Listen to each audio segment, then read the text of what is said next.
Trust me.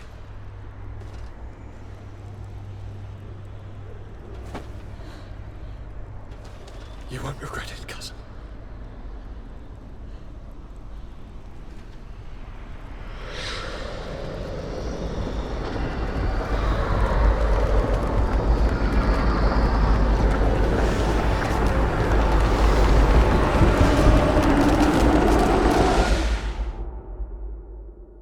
Who could have predicted, when my two young students left the port of Serene, that they'd become the gods of Teofredi, thus plunging the world into chaos? Certainly not me. So it seems that I am a poor teacher. Amongst those who had tried to prevent the ritual from taking place, only a handful of dazed survivors remained, helplessly facing hordes of creatures following the orders of the two cousins. Afra and Petrus, former rivals, fell together. They couldn't accept this treason from the one they believed in. As for Vasco, he managed to run away and join the Nort fleet. Rumor has it that he went to their island, his heart full of bitterness, and never left it again. With his help, Kurt managed to leave Teofredi, but only to die on another battlefield. Siora had done well to go back to her sister, who tried to lead a rebellion for a while, but just like the rest of the clans, she eventually acknowledged the power of their new gods. Exiled from the island, all our nations sunk into a state of constant warfare, each accusing the others of being responsible for their terrible defeat. The congregation is now on the verge of falling, and I have no doubt that the others will follow. The lives which haven't been taken by war will be taken by the Malicor. On Teofredi, the Norts report that nature has reclaimed its rights in the cities. After a period of chaos that saw the death of many rebel islanders, the survivors reportedly all ended up acknowledging the power of the two cousins.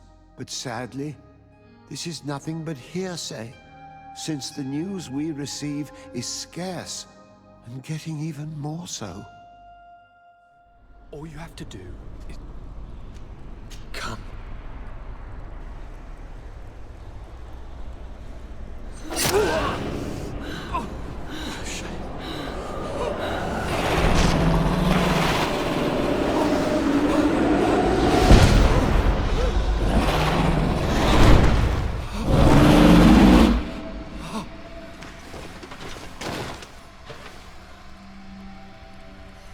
Good night, sweet prince.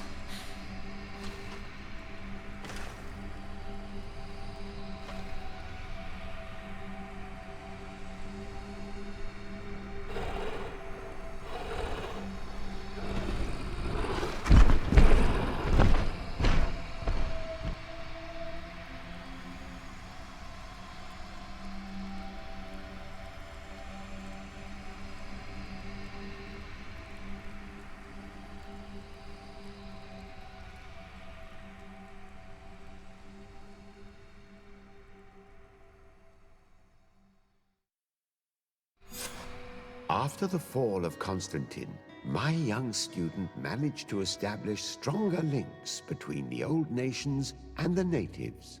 Some of their Donegada were even invited to the continent, and with their help, it slowly became a land filled with life again.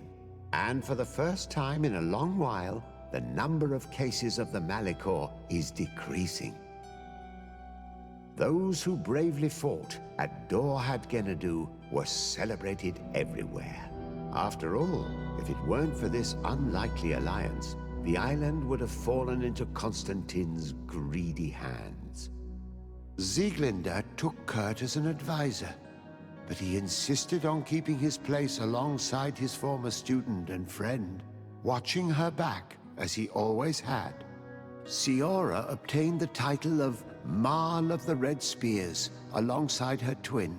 She leads them with wisdom, but often reunites with the one she still calls her Karantz. Afra set aside her weapons and went back to her research on the native culture and flora of the island. It is said that she is even writing a book with the help of Dunkas's clan when not visiting her friends. For his bravery, Vasco was awarded the rank of commander. He now travels the sea at the head of a whole fleet, but he often comes back to visit his sister-in-arms. Petrus's ambitions have finally been fulfilled. He obtained the much-coveted title of Cardinal. Despite the responsibilities implied by such a title, he still sometimes visits the one he calls his child. Despite the help Ulan received, which allowed him to restore the importance of the seaside Nemeus, he still had to renounce the role of Marl as he faced the contempt of the other clans. Her friendship with the Renaigse helped Deirdre to overcome her reticence. She willfully accepted to follow the orders of her new High King. Dunkas and his people spent a lot of time with savants and theologians. Patiently, they shared their knowledge of the earth and learnt new techniques from one another, and in so doing, they restored balance between the New World and the Old.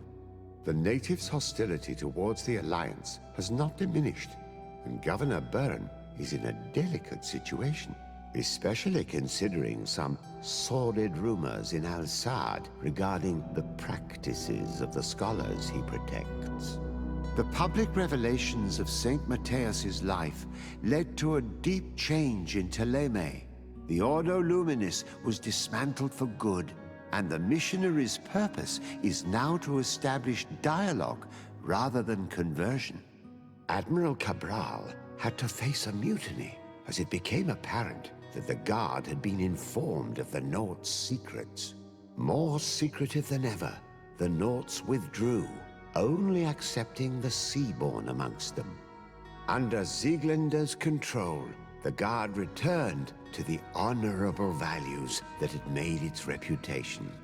Despite the negative influence of some shady members in their midst,